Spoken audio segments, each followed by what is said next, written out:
Hey guys, Riley Spanish here, and just gonna do a video just to have something out there showing some of my collection, starting with Wizards of the Coast era.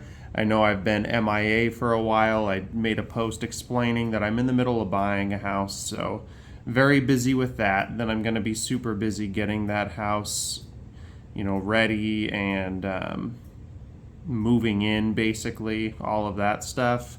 So I'm going to be busy for the foreseeable future, but once I've moved, I should have kind of like a designated space to do all my card stuff and games and all that, and it'll be really nice and maybe eventually ramp up the quality of the videos and stuff like that. But also kind of a good time for this because nothing new has really come out. The last time there was new stuff released, I did open those products, but that was like the collector's chests and back to school stuff. And it looks like they pushed back the release of Shrouded Fable for some reason. I don't know if they pushed back the full release or just certain products. I haven't heard anything specifically other than like a comment here and there. But anyways, without further ado, here is the Wizards of the Coast era collection of mine. There's some other stuff that came out in the same time frame, like Tops and vending series in Japan, that I will kind of have as its own separate video. Let me make this zoom and focus a little better. So first page of base set here, we've got all the classic base set hollows. I do have base set complete. As far as the non-hollow cards, whenever I get a shadowless version like this Dragonair, Pidgeot, whatever, I will swap it in as long as it's in decent condition, to try and ultimately have as many of the cards in shadowless form as possible. But my goal is not a complete shadowless base set because those hollows are just so expensive. But whenever I get them in a collection, if it's one I don't have in here, I typically will swap it out. I think there's like one first edition in here somewhere. I think it's Staryu, actually. Yeah, Staryu is a first edition, but some of the commons and uncommons in first edition, not too expensive, but some of them get way up there, and the hollows are just ridiculous for a first edition base. But coming to the end of base set, finishing off with Japanese version of all the starters there. And then on to Jungle. This binder has base, Jungle, and base 2, actually. Starting with Clefable up there. The older sets all started with the hollows first. They did change that a little bit once you get into the e-reader sets. And then the last hollow, I believe, is the Wigglytuff there, because they were also alphabetic by rarity. And then this set had the non-hollow rares, basically being just all the same cards without being holofoil. One thing, I've got one of the error no jungle symbol holographics of my Victory Bell. The rest of them I don't think I have the error version of for the entire set. But I do try and, like I mentioned with the Shadowless, I try to swap out first editions whenever I end up with them. So good amount of the commons and uncommons from my Jungle and Fossil sets are first edition. Not really too valuable from being first edition. And the last card in Jungle is the Pokeball. Moving on to base 2, where I'm actually missing some of the holographics. Missing the Charizard, of course, or that would be the Blastoise, that's the Charizard. But missing a handful, missing a good amount of those still. And same thing, last hollows up here, Wigglytuff and Zapdos, because it is in alphabetical, but not quite the same, different non-hollow rares. Go through. I do have every non-hollow card from the set, though.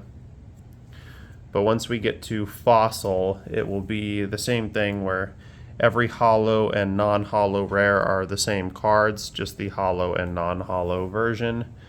Base 2, Not an incredibly exciting set because it's just reprints of cards, but I do like to be as complete as I can with these vintage sets because they're my favorite to collect.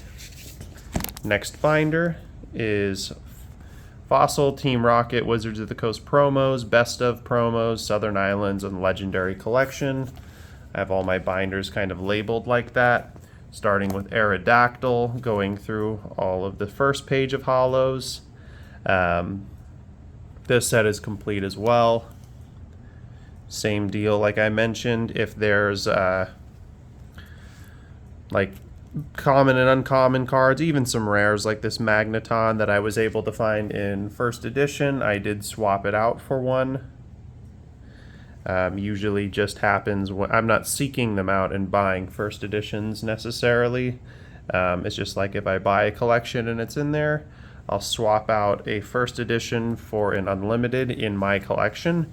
And then in Japanese Fossil, they had this holographic Mew, which was a Wizards of the Coast promo in English. Team Rocket here, missing a few of the holofoils, starting with Alakazam. All dark Pokemon for the holos. And then a couple of holo trainers, and then rare non-holos. I have every non-holo card, just missing a small amount of the holo rares. Blastoise, Charizard, I don't know, what are these two? I can't remember off the top of my head. Missing a small amount, though. I think the Hypno and one other. Same deal. Probably some first editions, but not something I'm going for a complete set of. Maybe a little less first editions than I have of the Jungle and Fossil, though. And then this set had the first ever secret rare, which was the holo Dark Raichu. Wizards of the Coast promos. These are all numbered. Released at various events and movies and stuff like that. This was that Mew from Fossil. We have the non-holo version, which is number 8, and the holo, which is number 9. I am missing a good amount. This Venusaur, I need a version that isn't completely destroyed. That one was in a flood, actually, not personally of mine. It just, I bought a collection and some of the cards were severely damaged. But that one I hung on to just because I didn't have it in there. Figured I would use it as a placeholder until I got a better one. Moving along here. Got some cards that were later reprinted, like Flying Pikachu, Surfing Pikachu, that were in Evolutions. Pokemon Snap Pikachu's one of my absolute favorites. The Reverse Holo Pichu is also really nice. The two cards that are here, Lucky Stadium and Pokemon Center, are at least like $500 a piece, so very hard to get your hands on those. And then missing a couple of the last few there, finishing off Wizards of the Coast promos with Ancient Mew. And then on to Southern Islands, where I'm missing 5, starting with the Mew. I hate missing any from Southern Islands because it makes kind of one big scene between all of the cards. At least each row of them kind of is one cohesive picture. Moving on, these are the best of. Some of them have a winner and non-winner version. However, I'm not going for each of those varieties, just whichever one I get my hands on. Like this Dark Venusaur, there's a non-winner version. I think the non-winner version is actually more valuable. And then Hitmonchan Reverse Holo, there's a winner and non-winner version. That's the non-winner version, but missing a couple of those. The Rockets Mewtwo and Hitmonchan are very expensive, especially the Mewtwo. And then on to Legendary Collection. Very few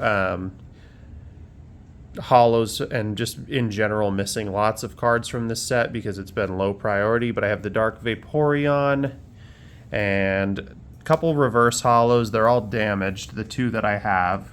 Very creased, but they've got that crazy Firework reverse hollow pattern. First set to have reverse hollows in English. But as you can see, missing a good amount of cards from this still. Someday I'll order all the bulk cards that I'm missing because they're super cheap, and then just fill in like the rares and hollows as I acquire them. But other reverse hollow, once again damaged, increased, but super cool still. The Nidorino. Those reverse hollows, even damaged ones, they're like 25 bucks usually, depending on the card. If it's like the Charizard or something, you know, that's hundreds, even damaged.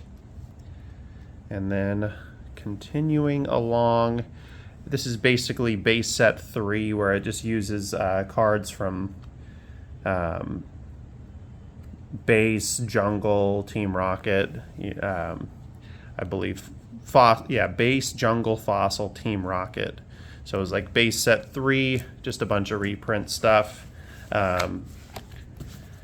Moving along, I do think it's actually kind of cooler than base set 2 because it has more stuff in it. It's from more sets, but it's just been lower on my priority list since it is just duplicates of cards that I already have in other formats.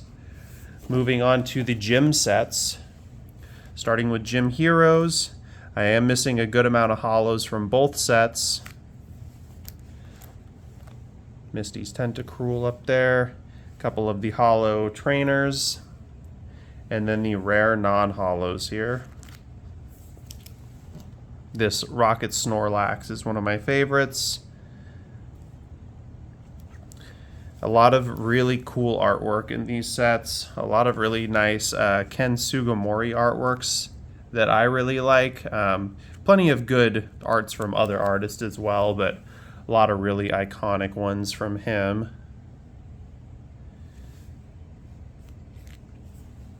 Gym Challenge, the Erica's Ivysaur and Bulbasaur are some of my favorite Wizards of the Coast artworks.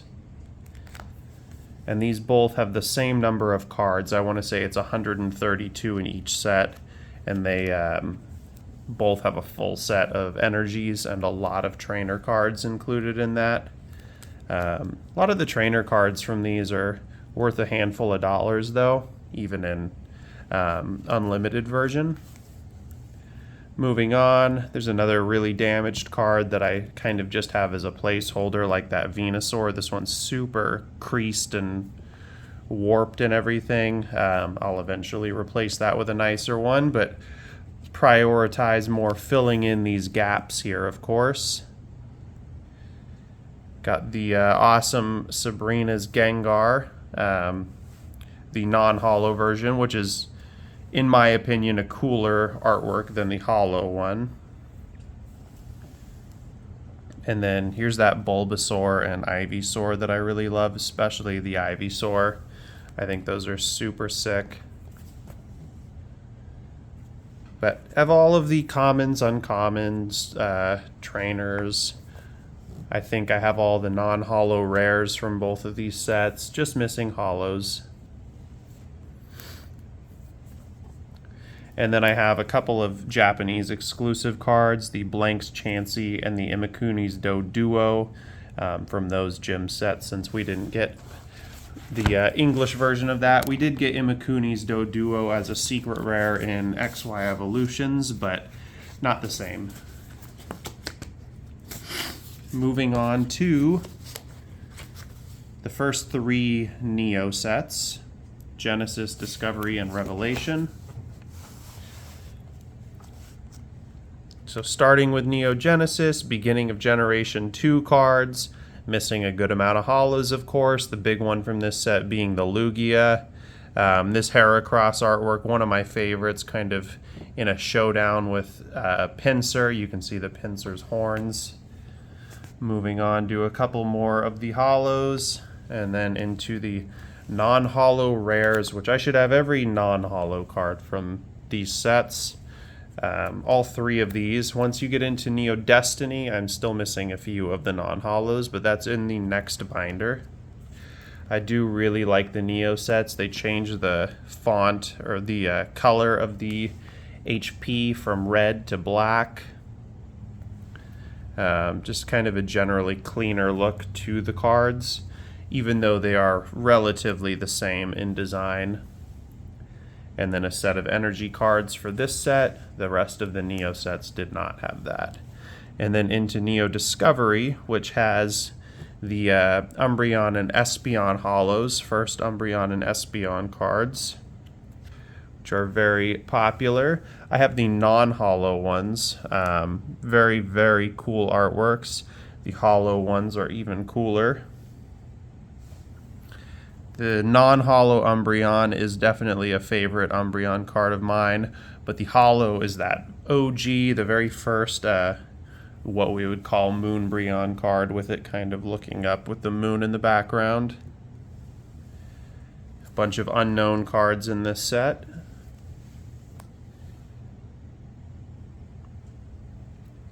And a bunch of the first artworks of my favorite artist, Yuka Mori, who does the claymation ones.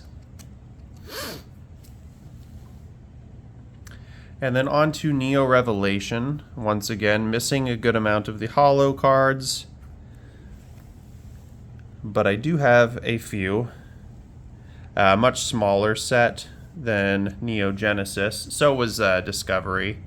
Neo Genesis and Destiny are the two largest. A lot of legendary Pokemon in this set.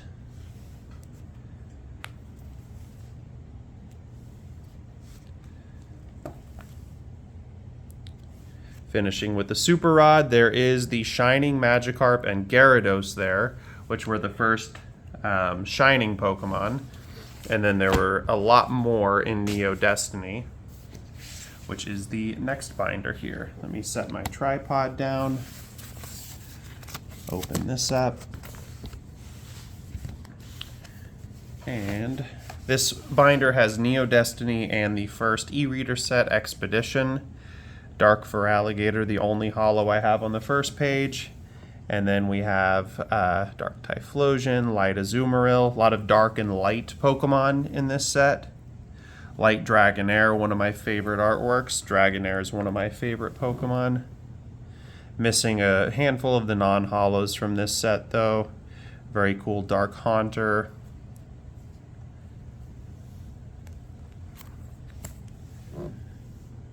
The light evolutions are very cool. There's the Vaporeon. I'm missing the Jolteon where it's sitting down with the Togepi. One of my favorites. Light Wigglytuff, another favorite of mine.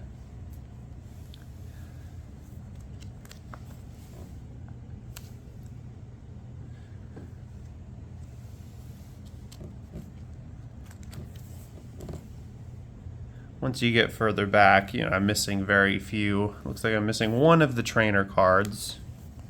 And then into the Shinings, where I only have one Shining Kabutops. I got that in a collection that I purchased. And there's like Celebi, Tyranitar, Noctowl, Charizard, Mewtwo. I'm probably missing one more, but a lot of Shining cards in that set. And they are quite expensive. And moving on to my last binder of the Wizards of the Coast era, at least for English sets. I'll do the other kind of miscellaneous things in another video. But this is Aquapolis. No Skyridge because I have like maybe 6 or 7 cards from Skyridge. They're super hard to come by. It was a super low print and I'll have to go out of my way to get those. Aquapolis, little less tough but still pretty tough to find. This one, oh wait, I didn't show the Expedition cards. I'm deeply apologetic for that. I am tripping. I don't know why I stopped after Neo. Here we go. That's because it was a blank page and I thought I was done. Anyways, getting in here, missing a ton. I've got Dugtrio and Magby reverse holo, but they are numbered as if they were the holo version from the set. 17 out of 165. And then into the rare non-holos like this Alakazam, which is very cool. Blastoise, another Blastoise, this Charizard. The holo Charizard from this set, worth a lot of money. Not quite as much as the Skyridge one, of course. That Crystal Charizard is crazy. That is like a holy grail card for collectors. but I have I'd say a respectable amount of the Expedition set. Definitely far off from being complete, but I do have a good amount of it filled in. A lot of really cool artworks of the starter Pokemon in these. Very small amount of reverse holos in my collection too. For these sets, those definitely do get pricey. This Squirtle, one of my favorites. Actually, both of these Squirtles are really cool.